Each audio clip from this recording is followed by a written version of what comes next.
Hello everyone, welcome to my YouTube channel. आज के इस वीडियो में हम second year vocational course food processing continue करेंगे। इसमें आज हम डिस्कस करेंगे क्लासिफिकेशन ऑफ बिवरेजेस मीन्स पेय पदार्थों का वर्गीकरण। BSc, BCom, BBA, BA, BCA जिन स्टूडेंट्स का फूड प्रोसेसिंग सब्जेक्ट हो न्यू एजुकेशन पॉलिसी के अंतर्गत, उनके लिए ये वीडियो यूज़फुल होगा। अगर आप हमारे चैनल पर न्यू हैं तो चैनल को सब्सक्राइब करें ताकि हमारे सभी न्यू वीडियोस की नोटिफिकेशन आपको मिल सके। एंड इसके कुछ पार्ट्स मैंने अपलोड कर चुकी हूँ जिनकी लिंक आपको डिस्क्रिप्शन बॉक्स में मिल जाएगी, वहाँ आप उन्हें देख सकते हैं। आज हम डिस्कस करेंगे पेय पदार्थों का वर्गीकरण। तो पेय पदार्थों का वर्गीकरण अलग अलग तरीक़ों से किया जा सकता है। प्राकृतिक और सिंथेटिक पेय पदार्थ, कार्बोनेटेड और गैर कार्बोनेटेड, अल्कोहलिक और नॉन अल्कोहलिक, गर्म तथा ठंडे पेय पदार्थ, उत्तेजक तथा गैर उत्तेजक पेय पदार्थ। कुछ स्टूडेंट इंग्लिश मीडियम के भी, इसलिए यहाँ पर हिंदी और इंग्लिश दोनों में आपको कंटेंट मिल जाएगा। आगे हम देखते हैं बारी बारी से अलग अलग तरीके से किस टाइप से वर्गीकृत कर सकते हैं। सबसे पहले हम देखते हैं प्राकृतिक और सिंथेटिक पेय पदार्थ। प्राकृतिक पेय प्राकृतिक रूप से तैयार किए जाते हैं, मतलब प्राकृतिक पदार्थों से तैयार किए जाते हैं। फलों के रस सहित प्राकृतिक रूप से प्राप्त सामग्री या दूध अथवा माल्ट, चीनी, एसिड, स्वाद और रंग सामग्री आदि से ये तैयार किए जाते हैं। इस समूह के उदाहरण फल आधारित पेय पदार्थ, माल्ट पेय पदार्थ, डेयरी पेय आदि हैं। सिंथेटिक पेय पदार्थ प्राकृतिक के अनुरूप है। पेय पदार्थ और इसमें ऐसी सामग्री हो सकती है जो स्वाद और रंग की तरह कृत्रिम रूप से तैयार किया गया हो। मीन्स यहाँ पे क्या कहना चाह रहे हैं कि जो हमारा सिंथेटिक पेय पदार्थ है वो किससे बना होगा? सिंथेटिक चीज़ों से, मतलब कृत्रिम रूप से तैयार किया गया होगा। उसकी बजाय जो प्राकृतिक है वो प्राकृतिक चीज़ों से, जैसे प्राकृतिक में शामिल हो जाएगा फलों के जूस, दूध से बनी हुई पेय पदार्थ और माल्ट पेय पदार्थ आदि। जबकि सिंथेटिक में क्या हो जाएगा, कृत्रिम रूप से जो भी हमारे जूस वगैरह बनाए जाते हैं वे सब इसके अंतर्गत आ जाएंगे। स्वाद और रंगों के मिलाने से मिलते कृत्रिम रूप से तैयार किए जाते हुए कहलाते सिंथेटिक पेय पदार्थ, है ना। तो ये क्यों यूज़ किए जाते हैं? जो सिंथेटिक होते हैं ये एक तरीके से इसलिए बनाए जाते हैं क्योंकि इनमें जैसे हम प्राकृतिक चीज़ों का यूज़ करेंगे तो उनमें खर्चे ज़्यादा आएंगे। फल को ख़रीदना पड़ेगा, फल को ख़रीदने के बाद फिर उसका जूस बनाने की आगे की प्रोसेस करनी पड़ेगी, तो फल का भी तो दाम उन्हें देना होता है। बजाय उसके फल का फ्लेवर हम ख़रीद ले, छोटे छोटे पैकेट्स में आते हैं, अगर उन्हें हम ख़रीद ले और डायरेक्टली उनका जूस बना ले तो उसमें उतना दाम हमें नहीं देना पड़ता है। तो ऐसे ही अधिकतर क्या होता है कि जो कृत्रिम रूप से तैयार किए गए पेय पदार्थ होते हैं उनमें बोलना चाहिए लागत कम आती है, इसलिए इन्हें कम दामों पर बेचा जाता है, जिससे उपभोक्ता खुश होते हैं कि हमें ये सस्ती कीमत पे प्राप्त हो गया पेय पदार्थ। पर कुछ लोगों को ये ज्ञान नहीं होता है कि वे हमें कहाँ से प्राप्त हो रहे हैं, कृत्रिम रूप से बनाए गए रंगों से, है ना, और स्वाद वाली चीज़ों से। फिर आगे हम देखते हैं सिंथेटिक पेय पदार्थों का प्रमुख समूह है शीतल पेय, जिसमें स्वाद युक्त चीनी की चाशनी होती है। आधार सामग्री जो भी हो सकती है और नहीं भी हो सकती है, कार्बोनेटेड इसमें हो भी सकती है और नहीं भी हो सकती है। उच्च शक्ति स्वीटनर आधारित पेय भी इसी श्रेणी के हैं। सिंथेटिक पेय पदार्थ क्योंकि उनमें कृत्रिम होता है मिठास, मुख्य रूप से कैलोरी मान को कम करने के लिए। आगे हम कह रहे हैं कि जो हमारे कृत्रिम पेय पदार्थ है उनका मुख्य समूह कैसा होता है, मतलब मेनली वो होते हैं ठंडे होते हैं और मीठे होते हैं। उनमें कार्बोनेट हो भी सकता है और कार्बोनेटेड नहीं भी हो सकता है। और ये कैसे होते हैं? मिठास इनमें होती तो है लेकिन कैलोरी मान को कम करने के लिए। मीन्स जो हमारे शुगर के पेशेंट होते हैं, हमने देखा है उन्हें केवल शुगर का स्वाद देने के लिए कुछ प्रोडक्ट उनके लिए अलग से बनाए जाते हैं। तो ऐसा क्यों किया जाता है? क्योंकि उसमें शुगर तो उसका स्वाद ज़रूर होता है, लेकिन उसमें शुगर प्रेजेंट नहीं होती है। तो यही यहाँ पर बात हो रही है कि कैलोरी मान को कम करने के लिए कृत्रिम रूप से बनाए जाने वाले मीठे सिंथेटिक पेय पदार्थ होते हैं। नेक्स्ट हम देखते हैं ठंडे और गर्म पेय पदार्थ। पेय पदार्थों को वर्गीकृत करने का एक अन्य मानदंड परोसने का तापमान है। कुछ पेय पदार्थ केवल गर्म यानी 65 से 700 डिग्री सेल्सियस से ऊपर तापमान का सेवन किया जाता है, जिसे गर्म पेय कहा जाता है, जबकि ठंडे तापमान पर परोसे जाने वाले पेय पदार्थ को ठंडा पेय कहा जाता है। अब यहाँ पर बात हो रही है गर्म और ठंडे पेय पदार्थ की। तो गर्म से आशय जो भी हमारे पेय पदार्थ हैं, जैसे कॉफ़ी हो गई, चाय हो गई, है ना, ये सब क्या होते हैं, गर्म सेवन किए जाते हैं। तो उन्हीं की बात यहाँ पर हो रही है। और जबकि ठंडे में हम क्या ले सकते हैं, दूध ले सकते हैं, आइस टी ले सकते हैं, कोल्ड कॉफ़ी आदि ली जा सकती है। ये सब आ जाते हैं गर्म पेय पदार्थों में। तो यहाँ पे कहा जा रहा है कि इनके परोसने का जो मानदंड होता है वो क्या होता है, तापमान होता है। जिनका तापमान अधिक हुआ वो हो जाएंगे गर्म, और जिनका बहुत कम हुआ वो हो जाएंगे ठंडे पेय पदार्थ। गर्म के उदाहरण पेय पदार्थों में चाय, कॉफ़ी, चॉकलेट और दूध है।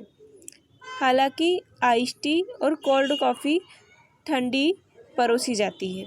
अधिकांश फल पेय पदार्थ, डेयरी पेय, मादक पेय और शीतल पेय इसके उदाहरण हैं। किसके? कोल्ड ड्रिंक्स के। क्या क्या हो गए कोल्ड ड्रिंक्स के उदाहरण? फल पेय पदार्थ, डेयरी पेय पदार्थ और मादक पेय पदार्थ। फिर कोल्ड ड्रिंक शब्द कार्बोनेटेड ड्रिंक्स का भी पर्यायवाची है। नेक्स्ट हमारा आता है carbonated and non carbonated beverages. तो कार्बोनेटेड पेय वे होते हैं जहां कार्बन डाइऑक्साइड सिरप या पानी में घुल जाती है। कार्बन डाइऑक्साइड की उपस्थिति बुलबुले बनाती है।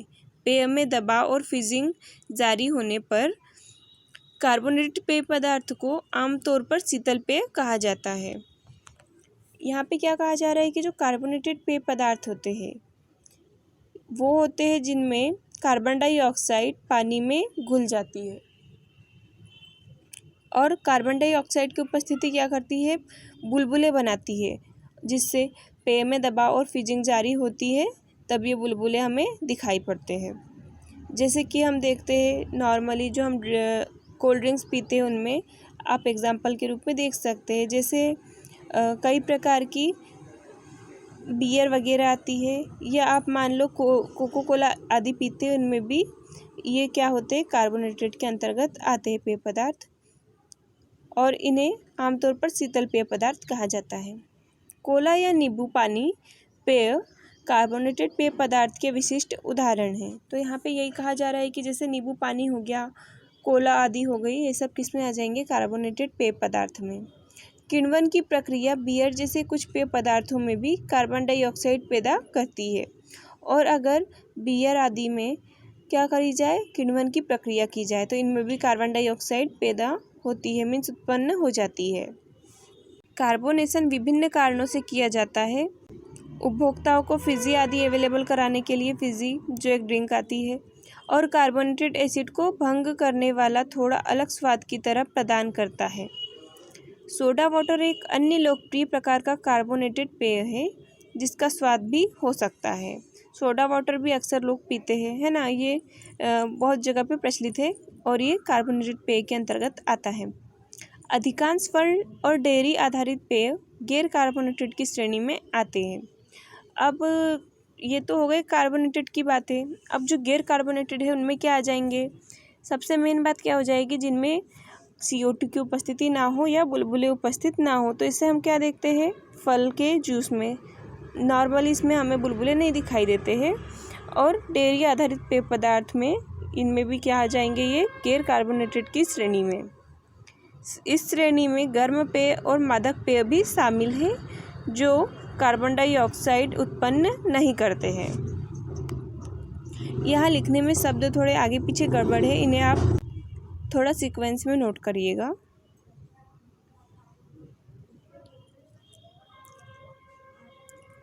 मादक और गैर मादक पेय पदार्थ मीन्स एल्कोहलिक और नॉन एल्कोहलिक पेय पदार्थों की बात आगे हम कर रहे हैं। मादक पेय पदार्थों में एथिल अल्कोहल होता है, जिसका सेवन नशीला और मादक बनाने के लिए किया जाता है। मादक पेय पदार्थों के अंतर्गत नॉर्मली क्या आता है? Ethyl alcohol. और ये क्या होती है? नशीली होती है और इसे मादक पदार्थों को बनाने के लिए यूज़ किया जाता है और इसमें मन बदलने वाले प्रभाव होते हैं। मादक पेय प्राकृतिक या नियंत्रित प्रक्रिया द्वारा निर्मित होते हैं, जैसे किण्वन आदि। इसमें उपयोग किए गए कच्चे माल और उनमें प्रयुक्त प्रक्रिया प्रौद्योगिकी के आधार पर मादक पेय पदार्थों को निम्न 3 प्रमुख समूहों में वर्गीकृत किया जा सकता है। फर्स्ट हो जाएगा बियर, सेकंड हो जाएगा वाइन, थर्ड हो जाएगा स्प्राइट।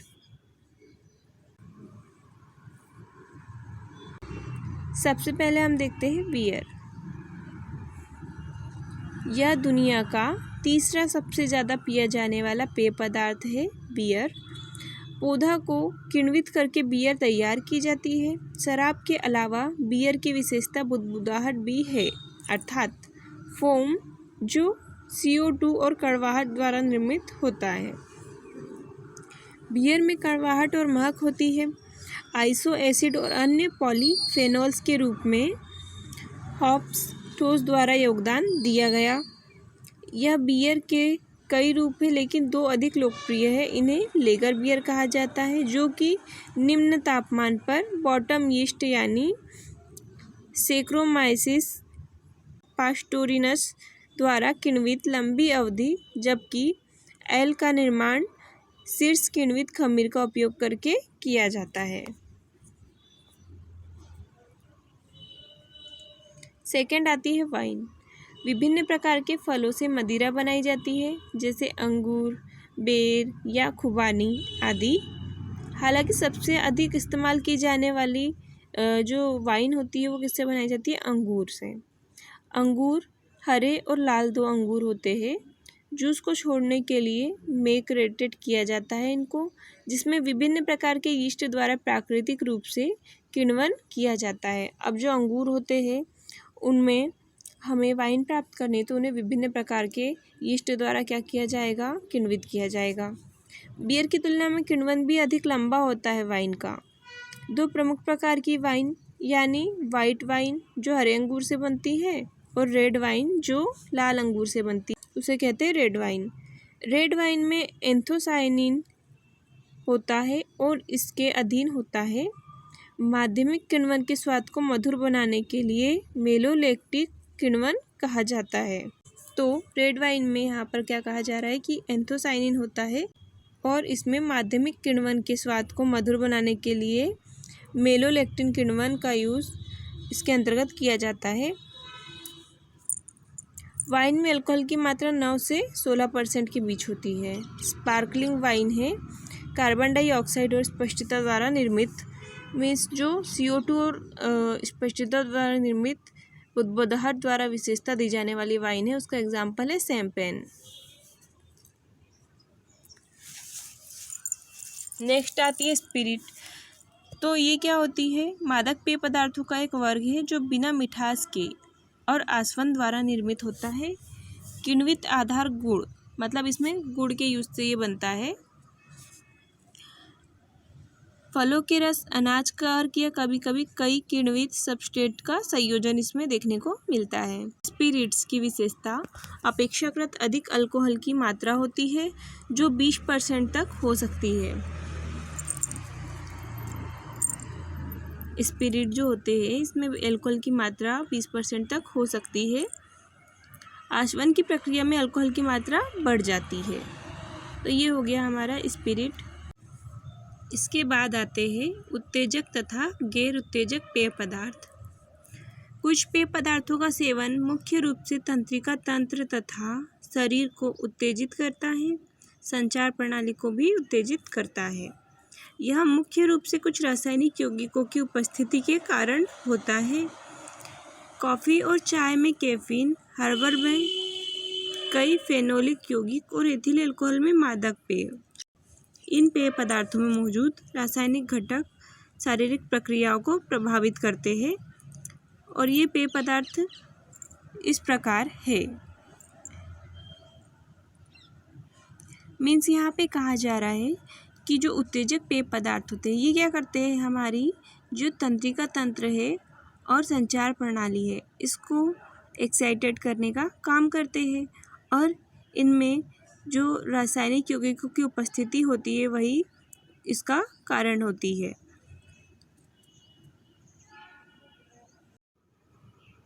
आगे हम देखें तो इनके अंतर्गत हमें क्या देखने को मिलता है, increase in basic metabolic rate, जो हमारी नॉर्मल मेटाबॉलिक रेट होती है उनमें वृद्धि हो जाती है।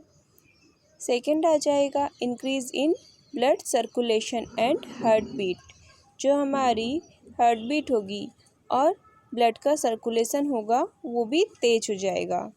थर्ड पॉइंट आता है stimulation of central nervous system and release of neurotransmitter. तो यहाँ पे कहा जा रहा है कि जो हमारा सेंट्रल नर्वस सिस्टम है वो क्या हो जाएगा, उत्तेजित होगा।